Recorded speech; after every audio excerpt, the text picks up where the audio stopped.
नमस्कार। राजनीतिक खबरों के सबसे दिलचस्प ठिकाने में मैं रूपेश मिश्रा आप सभी का स्वागत करता हूं। दोस्तों, इस वक्त पूरा देश संकट की स्थिति से गुजर रहा है।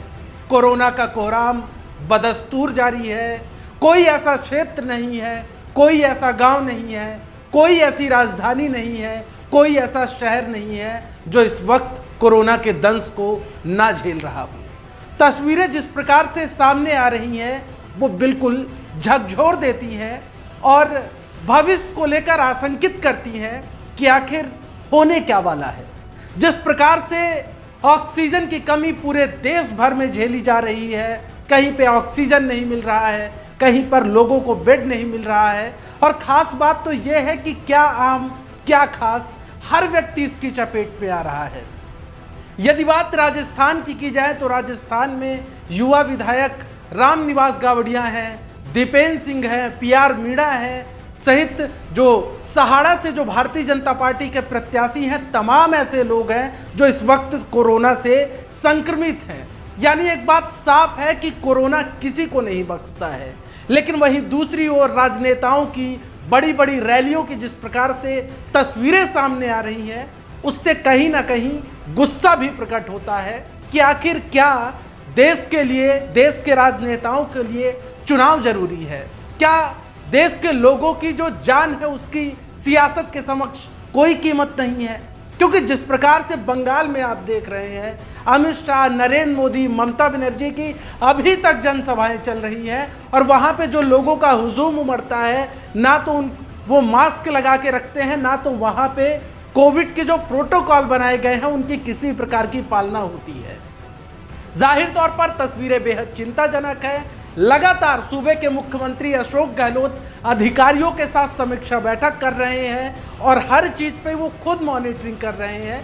ये राहत की बात है।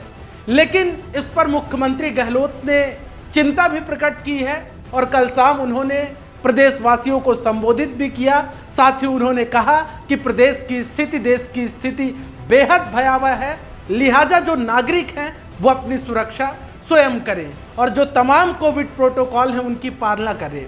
वहीं पूर्व मुख्यमंत्री सचिन पायलट ने भी अभी हाल ही में बयान दिया और उन्होंने कहा कि जो एज बैरियर है, वैक्सीनेशन का जो एज बैरियर है, उसे केंद्र सरकार को अब खत्म कर देना चाहिए ताकि टीका ज़्यादा से ज़्यादा लोगों को लगे और ये जो संक्रमण की जो चेन है इसे तोड़ा जा सके। तो सबसे पहले हम दो विंडो में आइए आपको दिखाते हैं सूबे के मुख्यमंत्री अशोक गहलोत और पूर्व मुख्यमंत्री सचिन पायलट का कोविड पर दिया गया हाल ही में बयान। देखिए, ये बहुत गंभीर स्थिति है क्योंकि जो संक्रमण की गति है वो लगभग दुगनी है पहले से ज़्यादा। पिछली बार जब प्रतिदिन देश में 1 लाख संक्रमण होता था तो पूरा लॉकडाउन हो गया था। इस बार हमें अपने अनुभव से सीखना चाहिए और अल्टीमेटली लोगों पर डिपेंड करता है। अगर हम उसको नियमित, संतुलित और अनुशासन का पालन करेंगे, हम इसके क्रम को तोड़ सकते हैं। लेकिन सरकार, समाज, प्रशासन, अधिकारी, सब लोगों को मिलकर काम करना चाहिए क्योंकि स्थिति बहुत गंभीर होती चली जा रही है। दिन प्रतिदिन लोगों के जहन से वो खौफ निकल गया है, लेकिन वो वायरस गया नहीं है और नए नए स्ट्रेन डेवलप हो रहे हैं जो म्यूटेट नहीं कर पा रहे हैं।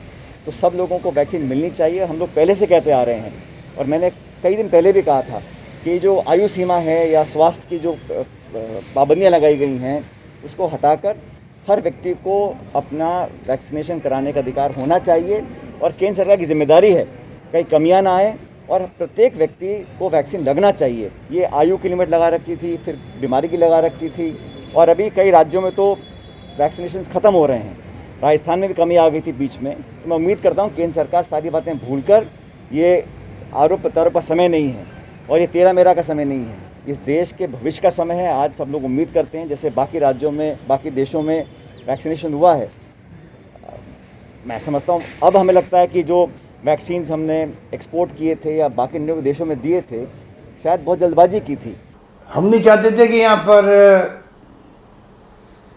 वीकेंड का लॉकडाउन लगाएं या कर्फ्यू लगाएं, क्योंकि जब कोरोना चला जा रहा था तो लोग भी लापरवाह हो गए थे, मास्क लगा नहीं रहे थे, सोशल डिस्टेंसिंग हम कर नहीं रहे थे।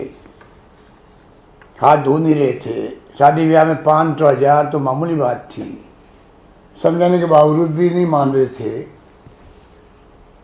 और आप देख रहे हो कि इलेक्शन के अंदर तो सारी हदें पार हो गई। जुडिशरी में भी इलेक्शन अलाउ कर दिए, मना करने के बावजूद भी हमने मना किया था तो हमारी बात नहीं सुनी गई। उनका अपना फैसला है। इलेक्शन कमीशन को अपनी ड्यूटी अदा करनी थी, वो भी इलेक्शन कराने लग गए। और हम लोगों ने भी गलतियाँ करी।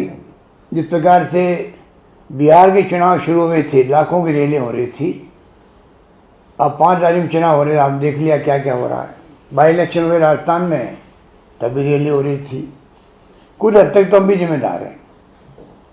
तो सवाल ये हमें जनता और आम जनता की उनको आजीविका भी मिले और उनकी जान नहीं जाए।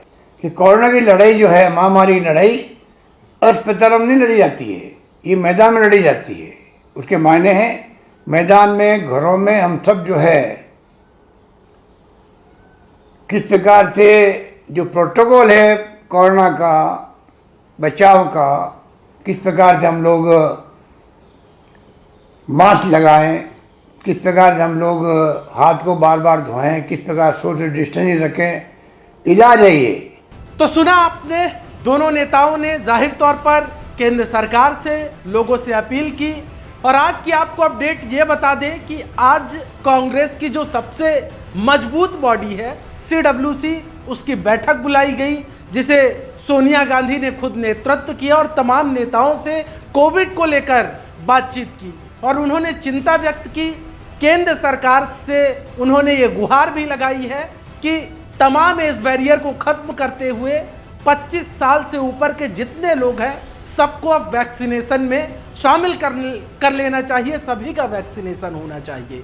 इसी के साथ साथ सोनिया गांधी ने यह भी कहा कि ये एक राष्ट्रीय आपदा है, राष्ट्रीय चुनौती है और इसका मुकाबला राजनीतिक रूप से नहीं करना चाहिए, राजनीति को परे रख देना चाहिए। जाहिर तौर पर जिस प्रकार से मौजूदा स्थिति है वो बेहद भयावह है। शमशान में जिस प्रकार से वेटिंग लगी हुई है, अस्पतालों में जिस प्रकार से बेड मुहैया नहीं हो पा रहे हैं, जाहिर तौर पर ये इस ओर इशारा कर रहे हैं कि जो कोरोना का कोहराम है वो अब बेकाबू हो चला है। बहरहाल हम अपने दर्शकों से अपील करते हैं कि आप घर पर रहिए, कोविड प्रोटोकॉल जो भी हैं तमाम नियमों की पालना करिए, क्योंकि जान सबसे पहले, जान है तो जहान है। इसलिए आप घर पर रहें और अपने घर परिवार का ख्याल रखें। नमस्कार।